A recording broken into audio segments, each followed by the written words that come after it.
Hello everybody, Todd here from Great Escape Farms. Just showing you a little bit of the produce here from our farm out in Romney, West Virginia.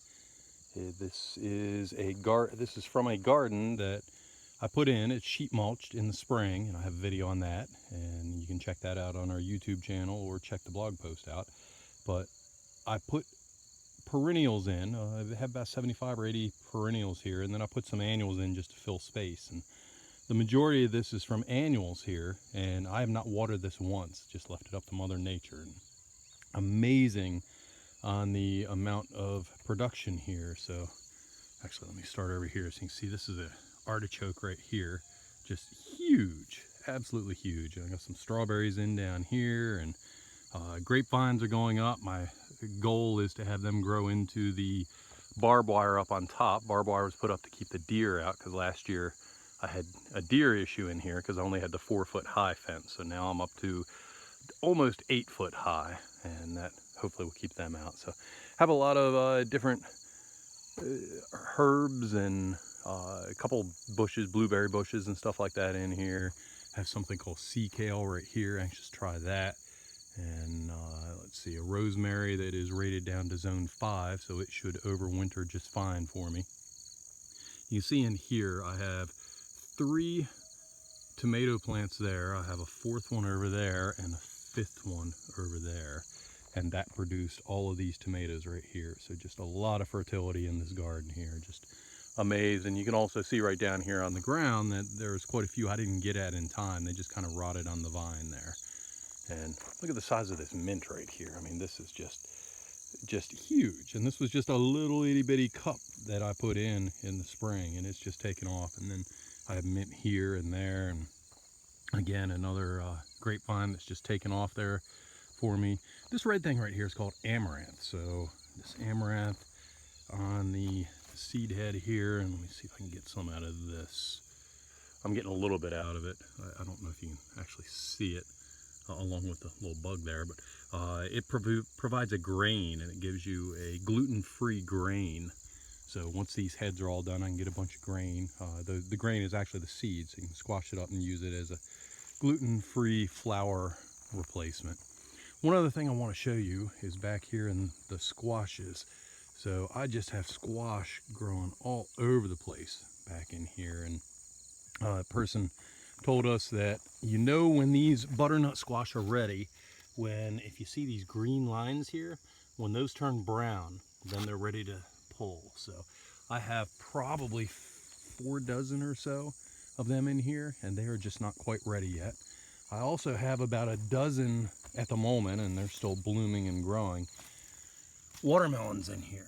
So the way you tell if watermelon is ripe, if you notice there's a tendril right here, as it's called.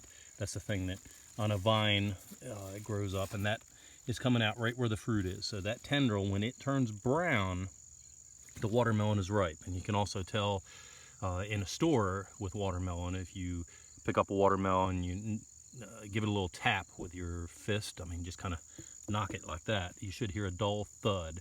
And also on the bottom side, you should see yellow. You don't want to see white, you want to see yellow.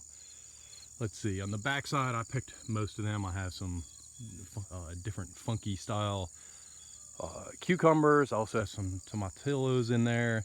Lots of ripe tomatoes in here still, so I'll probably I didn't realize there were that many ripe left here. I'll probably go ahead and pull a couple of those and see if I can give those out to different friends along with the tomatillos, maybe make up some salsa. So that would be cool.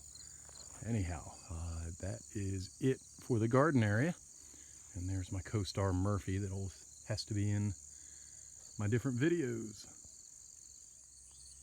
Okay, I haven't made it out of the garden yet. There is one other thing I wanted to show you, and that's this comfrey right here. So this is a comfrey plant. I went to a seminar in May this year and got comfrey plants, or a comfrey root.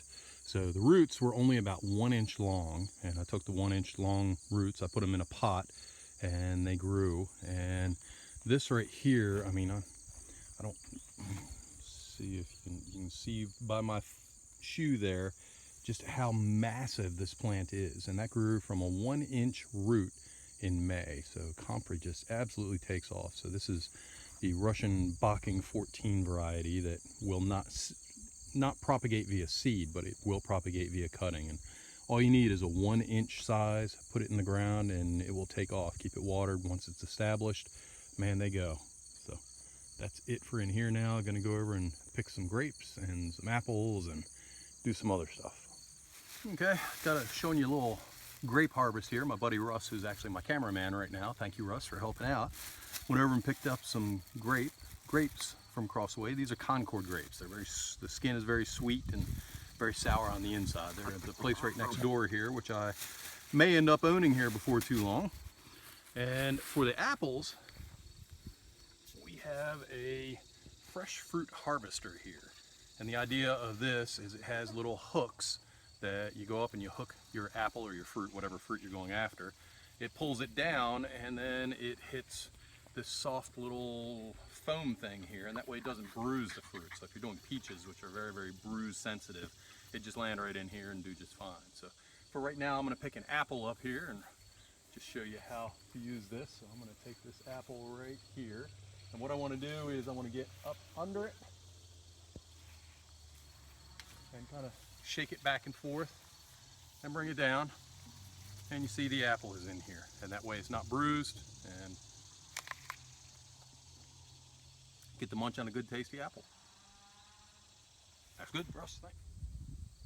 So this is one of my pear trees here, and I have several plants. And this autumn olive usually isn't that bad off in August, and I have several others. This is another pear. I have some peaches down there. Everything's looking rough right now because of lack of water. So I'm in the process. You can see right back there, I have a hose on, let's see, that's a buffalo berry. All of my new stuff within the last year and a half, I'm gonna water real quick. So I'm trying to limit my losses here. Usually I just leave it be and let it go, but everything is looking rough right now. I don't think we've had a decent rain out here in West Virginia in probably a month or 6 weeks. So even my water barrels are down low. I ran them down about 4 weeks ago, and they were only half full this time. So that means a ½ inch of rain in the last month, which is way low for this area. So definitely in the middle of a drought here. Just to show you how low it is here, this pipe right there, that is an overflow pipe, and it's down, my pond water is down about 2 foot right now. So definitely need some water in this area.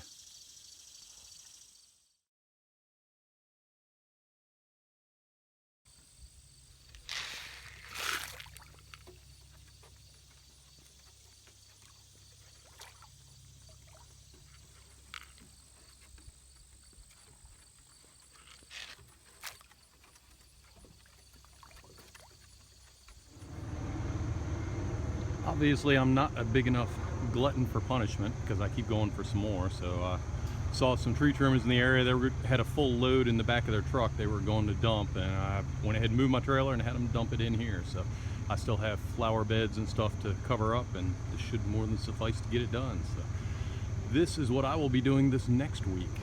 So thanks for tuning in.